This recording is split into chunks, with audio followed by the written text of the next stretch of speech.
Tonight's talk's kind of personal because everybody copes in their own way. Everybody has a fingerprint almost of their own coping strategies, things that work, things that help you relax, things that help you push on and grind and find a way through challenges when you experience them. The truth is, each of you do already cope in many ways successfully. But tonight what I want to do is share with you how we've learned about how people cope with heart disease through all of our studies and really the science of psychology and cardiology mixing together. And one of the short answers to that story is the serenity prayer, which you can see here, right? Grant me the serenity to accept what I cannot change, the courage to change the things that I can, and the wisdom to know the difference. And what's so important about that notion is that to successfully deal with life, you got to have strategies and the courage to make some changes. But you also have to have the serenity to accept some things that can't change.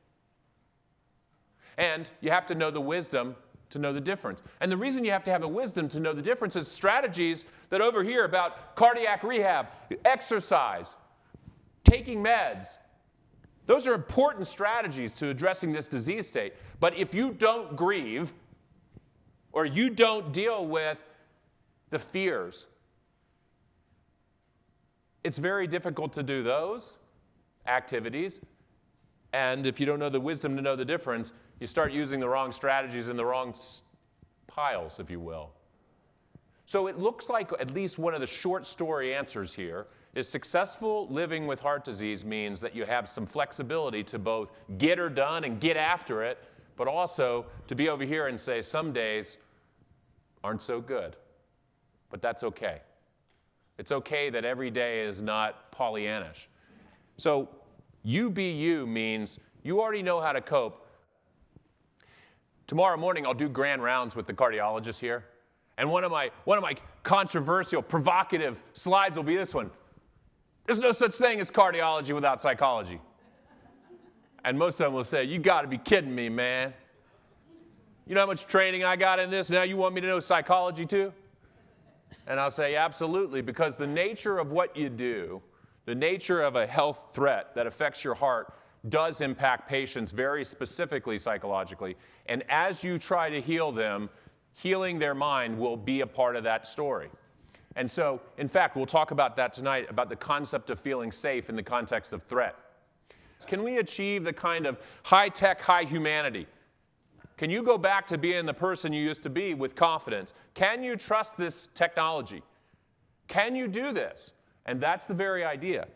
So, for example, some of the mind strategies are acknowledging changes and challenges, that rather than saying this person's got it better or this person does it well, finding personal coping assets means that basically think about the things you've been through for a minute. Think about something that you're proud that you lived through. I mean, think about something that happened to you or happened to somebody you love, and you thought, man, I don't know how I'm going to get through that. And yet you did. We underrate our ability to cope and overrate the challenges that we face. It just means that we're tougher than we think. The nature of coping and the nature of adjusting means that we really do have to have goals for what we're trying to accomplish. You have to deliberately teach yourself to look for safety, because the detection of threat's automatic. I mean, that's hardwired in. So to find ways to calm yourself down and say, I'm okay. I know I'm a little bit frightened right now, but I'm okay. I have a medicine. I have a doctor. I have a device. I have a plan. Those are ways in which you can, in fact, get over this. So reducing ambiguity means working toward finding ways in which you're safe. I mean, push yourself to remind yourself you're safe. So how do you do that? You got to remind yourself, I am safe and strong. You know, I have been through a lot, but I'm okay. I am coping with something people haven't done before. I actually can be a survivor, not a victim. I want you to connect to each other, and I want you to be encouraged about where we are, because I really do believe that.